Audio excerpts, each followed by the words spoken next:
各位廢佬廢噏嘅街坊，又係我廢佬啊！你哋有冇收過啲自稱係樓上樓下鄰居嘅信息，話你單位滴水或者有噪音啊？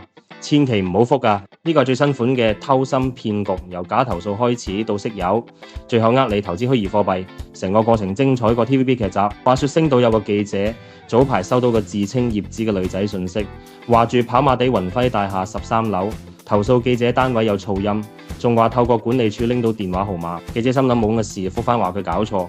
點知就開啟咗呢場長達2個月嘅騙局啦！個女騙徒真係好氣喎，首先係瘋狂讚你人真好，一直想同你打招呼，跟住每日3餐問候，食咗飯未，瞓覺未，仲要分享自己嘅戀愛經歷同做義工嘅事，塑造一個善良又寂寞嘅索女形象。最叻係間中唔覆佢，佢就會撒嬌話以為你嫌我囉嗦，跟住就狂 send 美女自拍同生活照，仲傳埋啲想用絲襪笠住你個頭嘅有味信息，真係聽到都面紅。傾咗個半月，呢位葉子終於表白啦，跟住就進入戲肉，自稱係互聯網公司行政總監，成日出入跑馬地同搭商務艙，仲話同姑媽投資賺大錢，仲話因為職權可以提前知道莊家投資邊隻虛擬貨幣，遊說你下載指定投資 app。好彩個記者醒目冇上當，最後直接踢爆佢。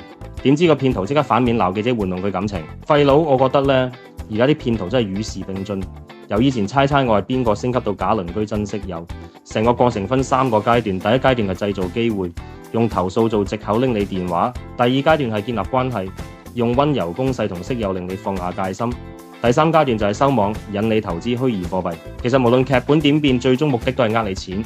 警方同私隱專員公署都提醒大家，收到陌生信息要核實身份，千祈唔好被甜言蜜語沖昏頭腦。如果你真係有鄰居投訴，應該叫佢透過管理處正式溝通，而唔係私下用 WhatsApp 解決啦。最後俾個 tips， 大家如果真係有個素未謀面嘅索女無端端對你咁好，仲要教你投資賺錢，100%係騙局。記住打防騙熱線1822查詢，唔好做咗豬仔俾人劏啊！好啦，今集吹到呢度，你哋有冇收過呢類假鄰居信息？留言話我知。